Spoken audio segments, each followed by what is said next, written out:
Scripture reading is taken from a cluster of verses in the book of Proverbs. You can refer to it from redeemer.in/flow. Train up a child in the way he should go. Even when he is old, he will not depart from it. The fear of the Lord is the beginning of knowledge. Fools despise wisdom and instruction. Hear, my son, your father's instruction, and forsake not your mother's teaching, for they are a graceful garland for your head and pendants for your neck. The righteous who walks in his integrity, blessed are his children after him. Folly is bound up in the heart of a child, but the rod of discipline drives it far from him. Discipline your son, for there is hope. Do not set your heart on putting him to death. The rod and reproof give wisdom, but a child left to himself brings shame to his mother. Discipline your son, and he will give you rest. He will give delight to your heart.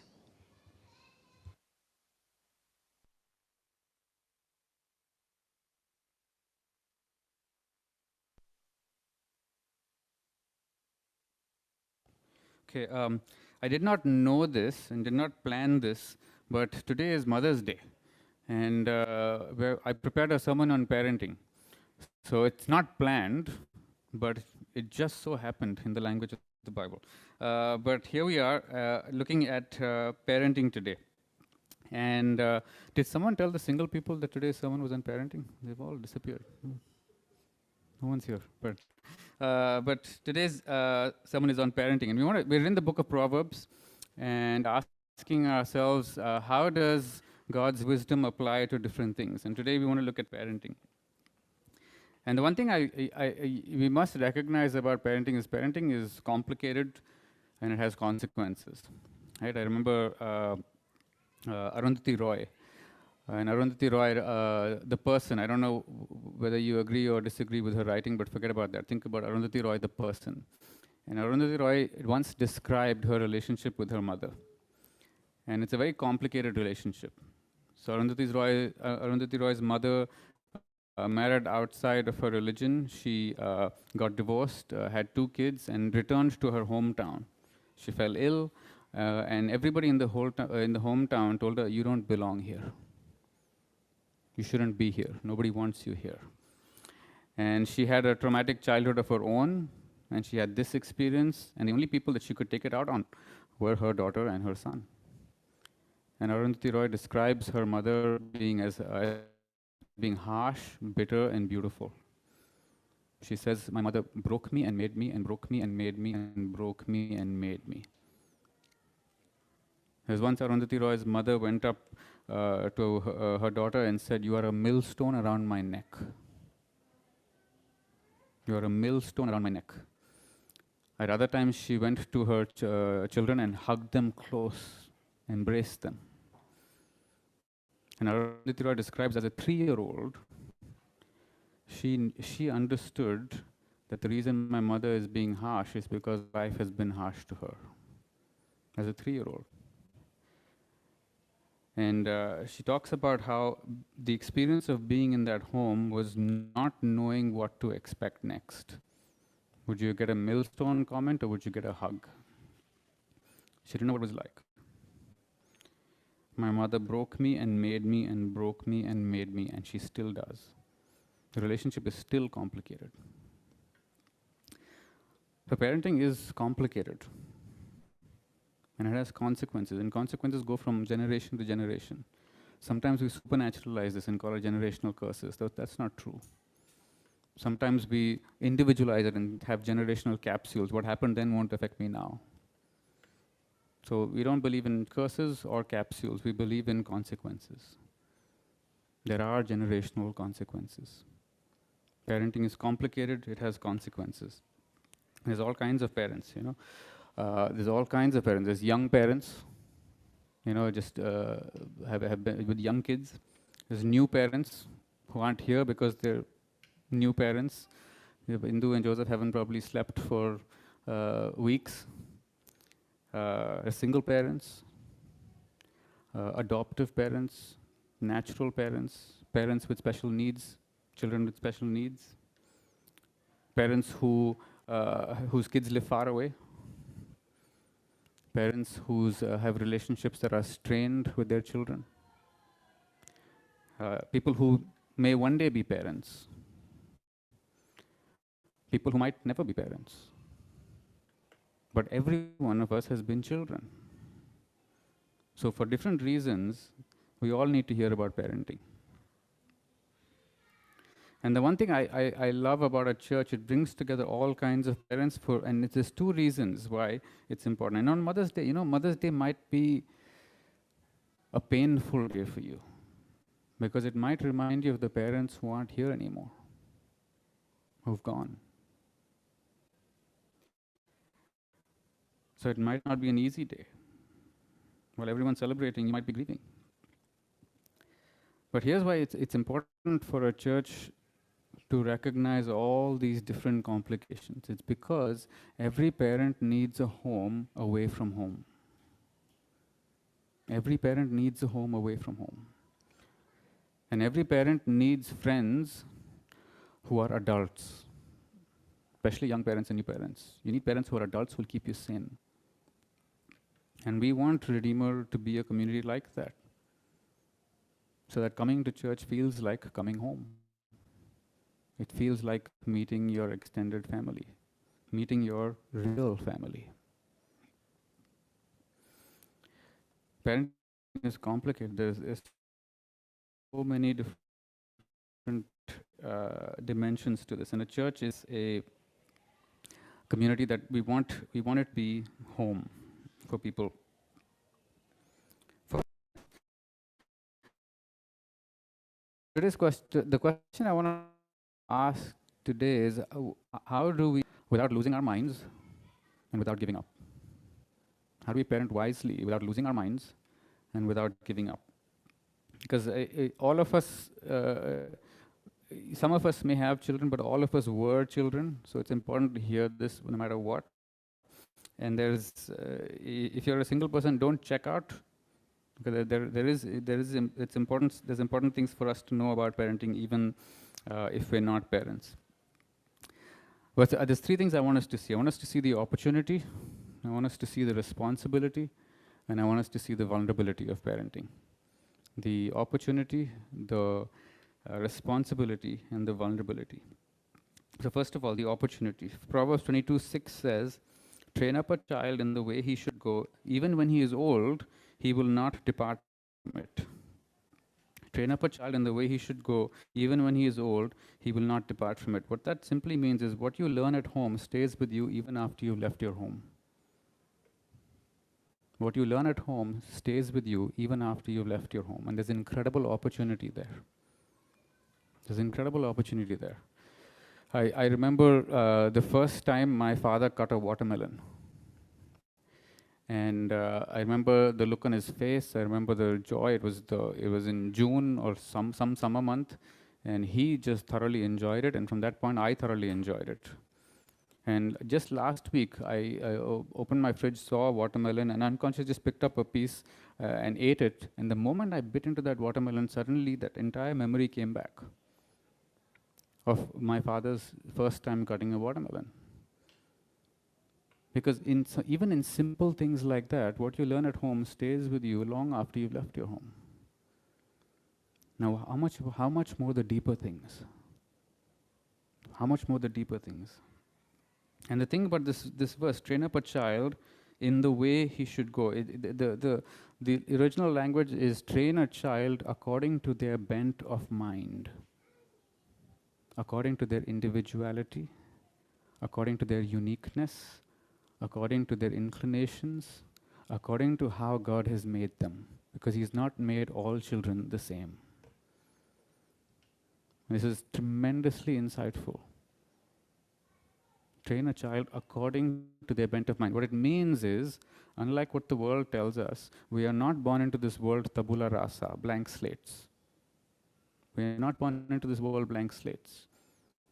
We are born into this world as books to be read, not books to be written. Indian parents want to write stories with their children.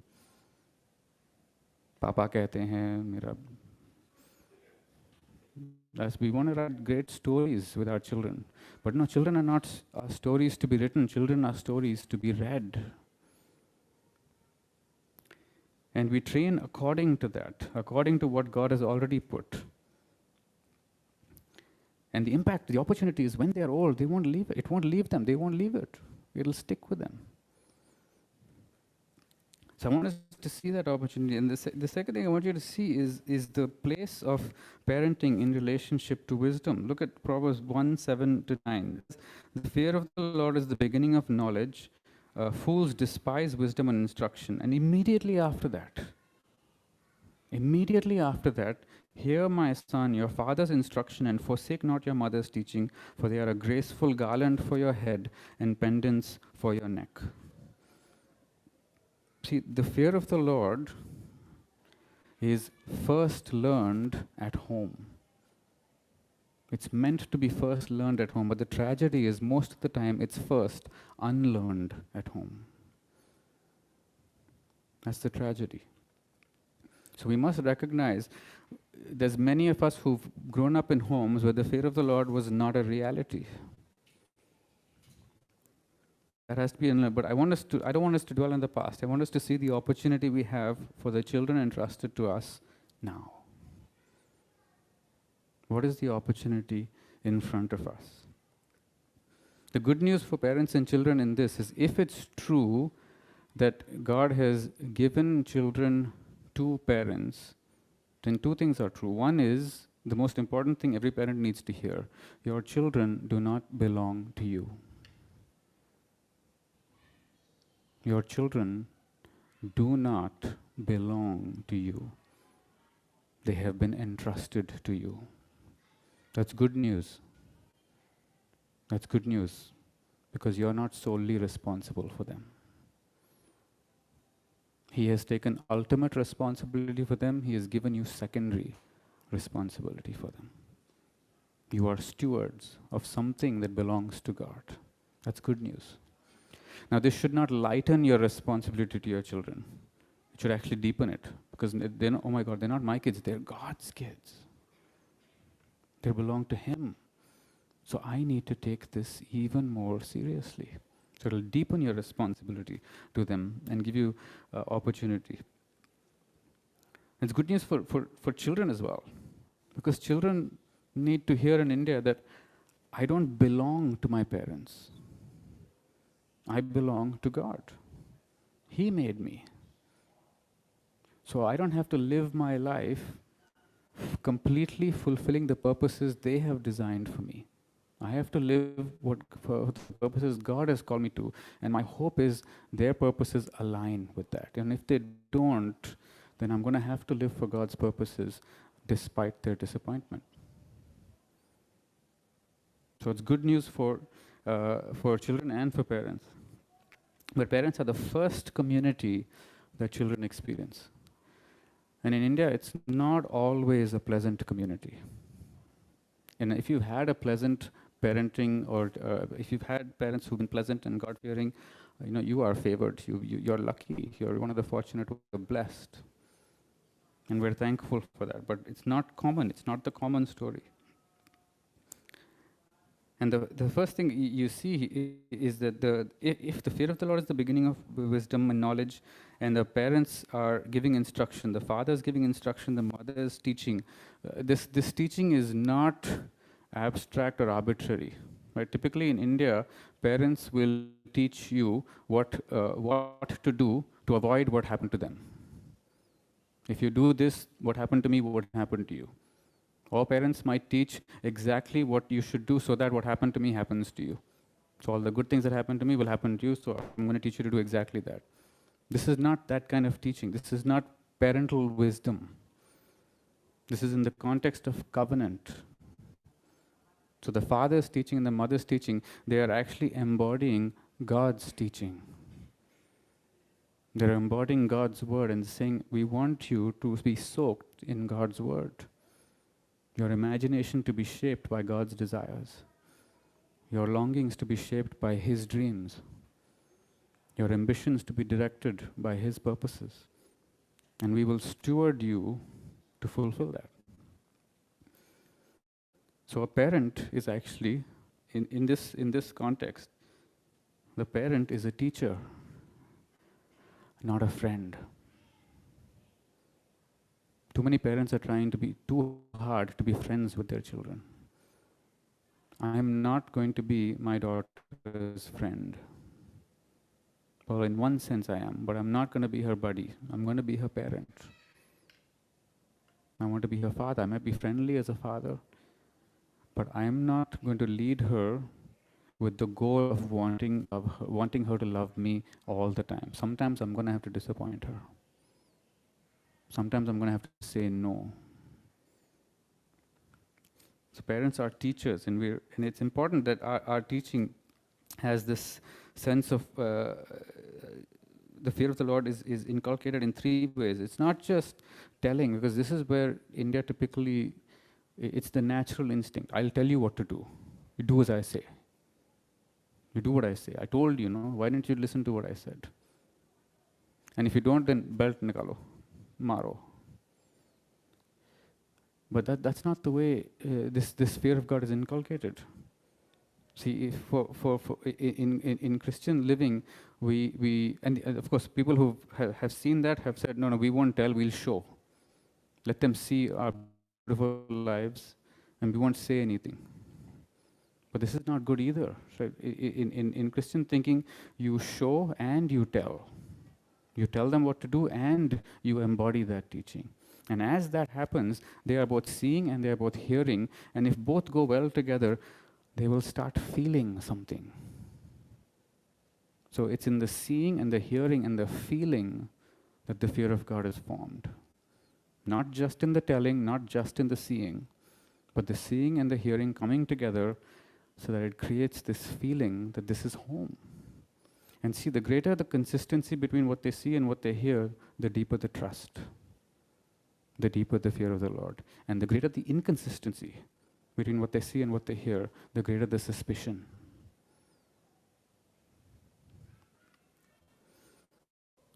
And children are such that if they see something and they hear something and it's discordant, what do you think their bias is going to be? They are going to do not what they are told. They are going to do what they see. So we have opportunity, and I know I don't want you to feel this is a burden, this is impossible, I want you to see the opportunity here. I want you to see the opportunity here. Because if the fear of the Lord is inculcated at home, and if it's true what Scripture says, train a child in the way they should go, and when they grow old, they will not depart from it. What an opportunity. What an opportunity we have to rewrite history and to create a new future. And I want you to see that because in Proverbs 20, verse 7, it says, "The righteous who walks in his integrity, blessed are his children after him. More than happy, overjoyed are his children after him." Now, this is not just for parents. Okay, there's an opportunity here for parents because the image of parenting in the context of the fear of the Lord is we are the ones laying foundations. We're the ones laying foundations. And in New York City, Pete Scazzaro talks about how when you build a skyscraper, you have to get the foundations right. And if you don't get the foundations right, then over a period of time, there'll be cracks in the skyscraper. And either the foundations need to be reinforced or the entire thing needs to be brought down and rebuilt again from scratch. But here, this is the incredible opportunity we have, is to build foundations that are deep so that the structure that is built will last. And the life that will be built will be last. Now, I want us to also see how the parents have an opportunity to lay foundations, but the church also has an opportunity to lay foundations. So parenting is not a one person job or a one couple job. It's not that the entire church is involved in shepherding a child's heart. So if you're a single person, you might want to think about your role in shaping the imagination of young children in the church or children in the church. See, single people have so much time. You heard about single people. Single people have probably slept 10 hours last night. How long did you sleep last night? They keep bragging about how much if you want to, if you're a single person, if you want to, you can have lunch, you can go home, and you can tell yourself, I'm going to take a nap. I'm going to take a nap. And you can do it. And every parent in the world is jealous of this. Right? So you have time, you have freedom, you have things in your plate that you can use to help tired, weary parents. You can use that time and freedom to help tired and weary parents. See, I read recently how a single parent was writing about how the church can help single parents. See, there's singleness that has loneliness. But single parents have gotten married, found companionship, and are back to singleness. But now with a child. It's back to loneliness, but now with a child. Can you imagine that loneliness? So single people have the opportunity to serve single parents and other parents also. But you can do it in a few ways. There's some very simple financial ways and very simple emotional ways to serve financially and emotionally. And she says one thing you can do for a single parent is pick up a bill for a month. Maybe you want to tell them, let me pick up your mobile bill. For a few months, I'll pick up the tab, because being a single parent is expensive. You can do that. You can buy a grocery card for a single parent and say, let me get your groceries for this week or this month. Groceries are expensive. It adds up. There's simple ways in which you can help a single parent. Maybe send a meal once a week or once a month, whatever works. So that at least one meal, the single parent doesn't need to think of what to put on the table. But emotionally, see, single parents are exhausted. So she says, we can't make plans. So when you make plans, include us and go the extra mile. We don't know how to organize travel, so maybe come pick us up, take us out, drop us back. And single people, you have time and freedom. No, you keep bragging about it. You can do it. You can do it. And this is not just for single people helping single parents. Every one of us can do this. Every one of us can do this, and every one of us can serve parents who are serving their children. And the incredible opportunity we have is this. See, when you think about the past and the future, you think about all these superhero movies, right? Batman, Superman, Spider-Man. You know the common theme? All broken families. Some tragedy happened. Batman's parents are killed. Spider-Man's, he's an orphan, and his grandfather also dies. Superman is an alien. He's separated from his parents. And then there's this common theme.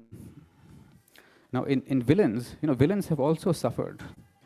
So you see most villains, they've either got a scar or some sort of disfigurement, which is a symbol of they've also suffered. But the difference between a hero and a villain is a villain says, because of what happened to me, I will make everyone pay. Everyone's going to pay because of what happened to me. I won't let anyone off the hook. I'll get everyone. But the hero says, I will never let this happen to anyone else ever again. What happened to me, I will never let this happen to anyone else ever again. And we as a church have the opportunity to be heroes to our children, whether you're a single person or a parent. Because as parents and as single people, we all are called to be an example. The children who see us can follow. Everyone is called to be an example. I remember when I was a kid, I was in school, and I was the son of an evangelist and preacher. And there was a community built in our home where there were some young people were there. And I remember one time one of the young people took me out for a movie. And he was a Christian, he just took me out for a movie. So we went out for a movie.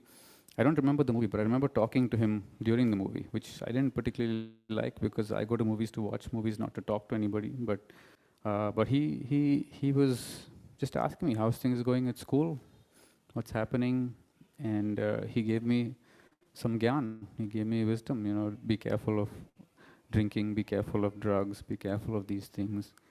And it just so happened that that day I had tried alcohol for the first time. So I told him, what, today I tried some alcohol. And he told me, it's okay that you tried it, but you got to be careful because you're very young and it's something to be careful about. He didn't condemn me. He didn't punish me. He didn't freak out. He just listened and he was there.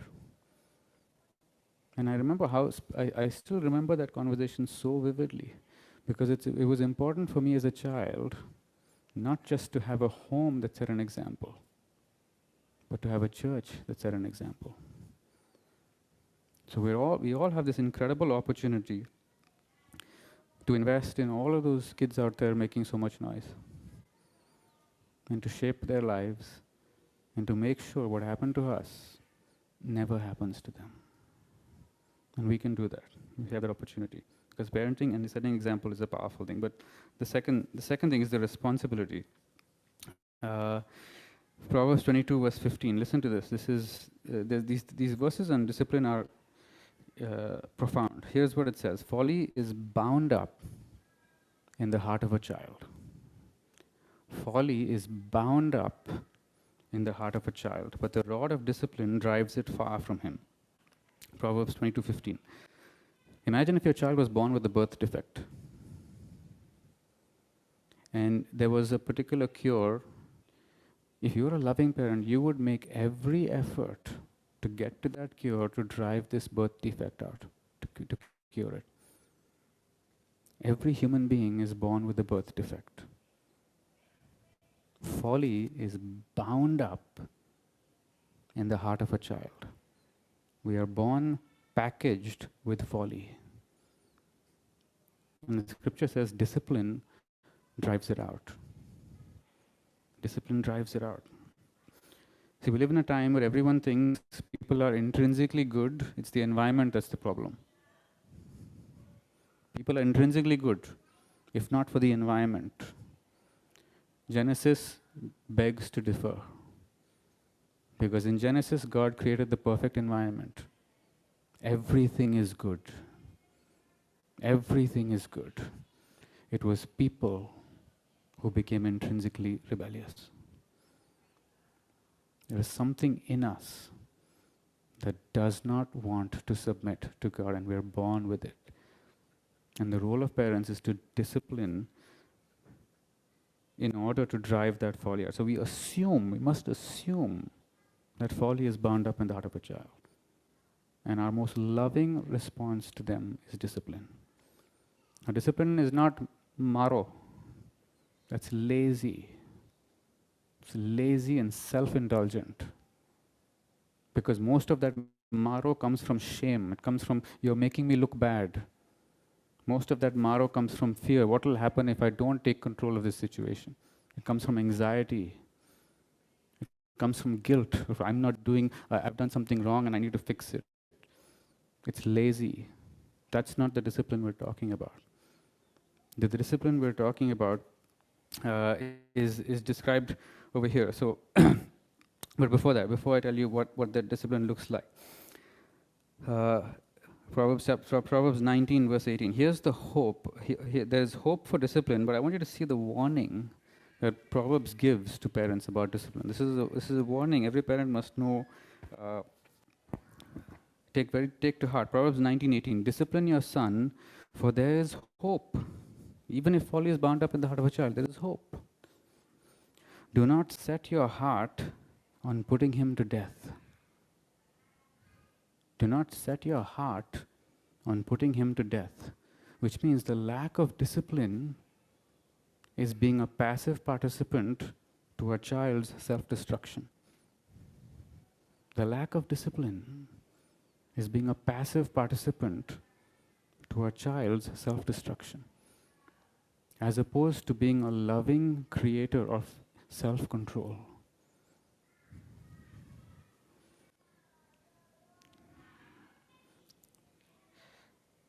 So here's what there's a book. If you're interested in this, there's a book you should read called "The Collapse of Parenting" by Leonard Sachs. His original title was "Why You Should Never Raise Children in America," but the publishers didn't allow him to do that, so it's called "The Collapse of Parenting." And here's what he says. He argues that the rising levels of obesity, depression, and anxiety among young people can be traced to parents abdicating their authority. The result is children who have no standard of right and wrong, who lack discipline, and who look to their peers and the internet for direction. And Sachs shows how parents must reassert their authority by limiting time with screens, by encouraging better habits at the dinner table, and by teaching humility and perspective to renew their relationships with their children. And one of the things he said, I've said it before, I said it last week, I think. One of the things he says, one of the primary roles of a parent is to inculcate self-control. If you inculcate self-control, it's recognized as the leading predictor of success in a person's life. If self-control is inculcated early, you don't have to worry. And finally, Proverbs 29, verse 15. Here's another warning. The rod and reproof give wisdom. So if you want to give wisdom to a child, discipline is necessary. Right? Discipline is necessary. Discipline is not, again, I want to reiterate, when Indians hear discipline, they think Maro. This is not Maro. You have to train a child according to their bent of mind, right? But here's what he says. Discipline, the rod and reproof give wisdom, but a child left to himself brings shame to his mother. A child left to himself brings shame to his mother. This is how the Ladla Beta becomes the man who is toxic, because he was left to himself. Leave them alone, leave them alone, leave them alone. They'll sort themselves out, leave them alone. And scripture says, no, you don't leave them alone. You take responsibility. You take responsibility. You're not their friend, you're their parent. So we need to be lovingly instructive in this. And here's the hope of discipline. Proverbs 29, verse 17. Discipline your son, and he will give you rest. He will give delight to your heart. I remember I went for lunch once with a friend of mine, and he brought his kids with him. And I was like, I have just come out to meet you. Why are the kids here? This is going to be chaotic. And we sat at the restaurant, two of us, we took a table for two. And he made the kids sit at the table next to us. In 5 minutes, I didn't know the kids were even there. They were quiet, they looked after themselves, not one interruption. And I was like, teach me, master, teach me. How did you do this? Because they gave rest to me and they gave delight to me because they were disciplined. That kind of parenting is not accidental. It takes effort and intentionality and patience. But that's the hope of discipline. This is our responsibility. So parents, we cannot abdicate this responsibility. Not aggressive, not passive, but instructive, lovingly instructive. Taking responsibility for creating self-control in the hearts of our children. And finally, we need to recognize the vulnerability of parenting. There's two vulnerabilities that we have as parents.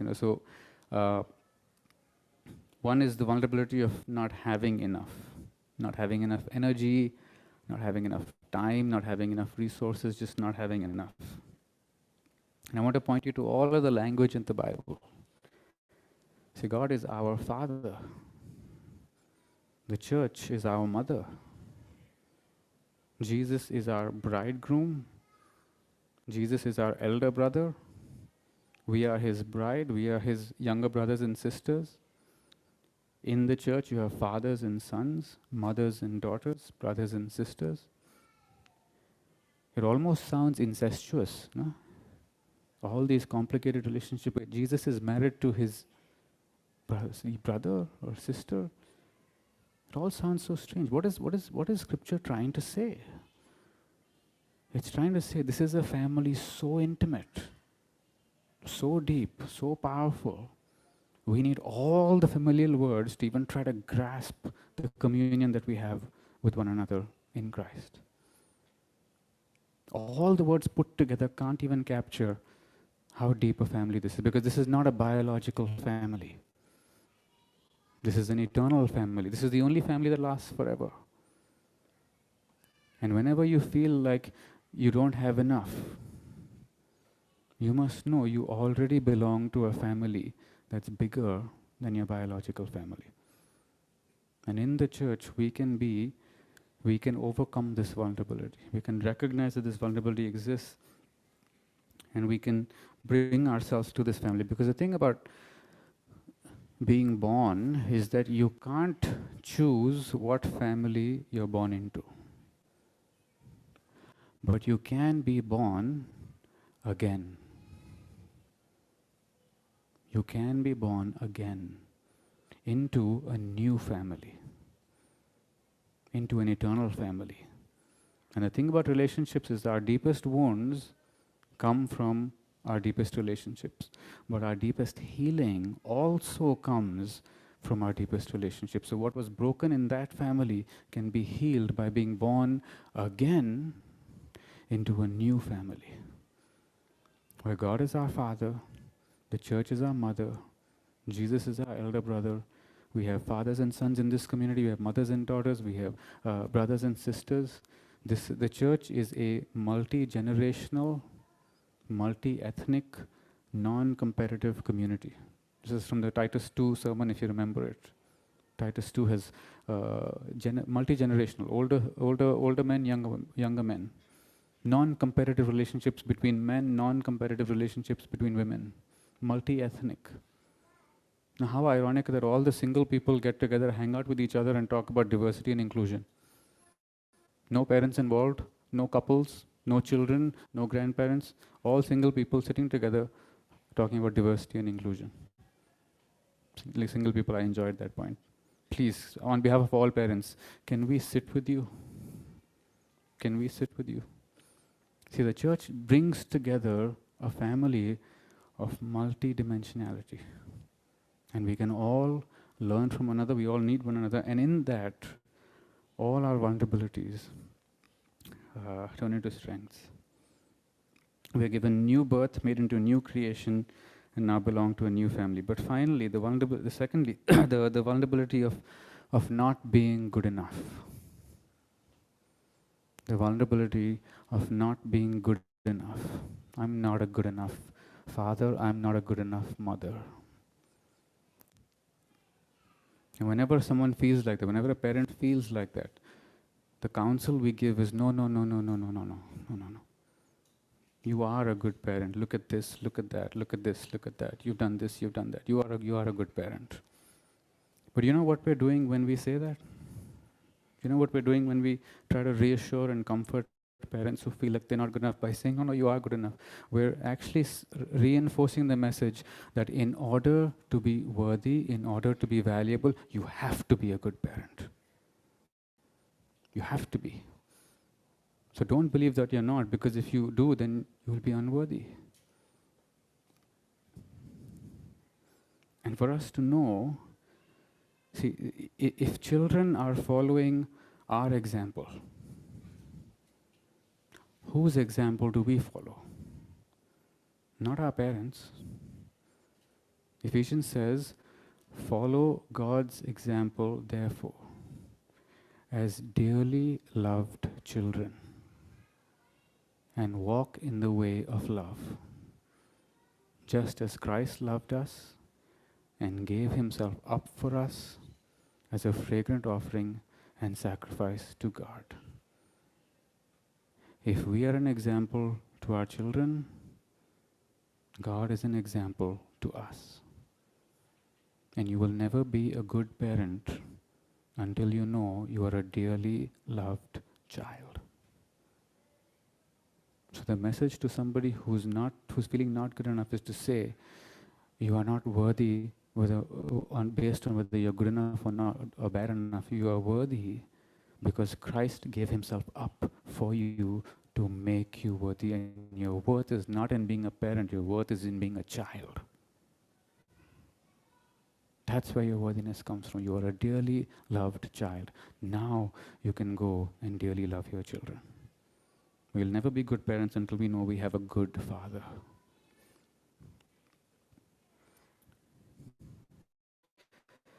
Now my daughter, I started playing a game with her some time ago, and I asked her, how long do you think Dada will love you? And she thought about it and she said, 4 weeks. And I thought, man, I'm in trouble. So then I did some things and then I asked her again, how long do you think Dada will love you? 8 weeks. This went on 12 weeks, it went on. Then I asked her sometime later, and then I asked her, how long do you think Dada will love you? And every time, sorry, I forgot to tell you, when she said 4 weeks, I would say all the weeks, all the time, always. And I asked her again. Then she said 6 weeks. And I said, no, all the weeks, all the time, always. Asked her again, 12 weeks. And I said, no, all the weeks, all the time, always. And the last time I asked her, so many weeks. So I'm like, it's getting there. You need to know that. How long will God love you? How long will He delight in you? All the weeks, all the time, always. That is God's love. And you know you are a dearly loved child. You can dearly love your children. Let's pray. Let's take a minute. And let's take a minute in silence and just think and pray.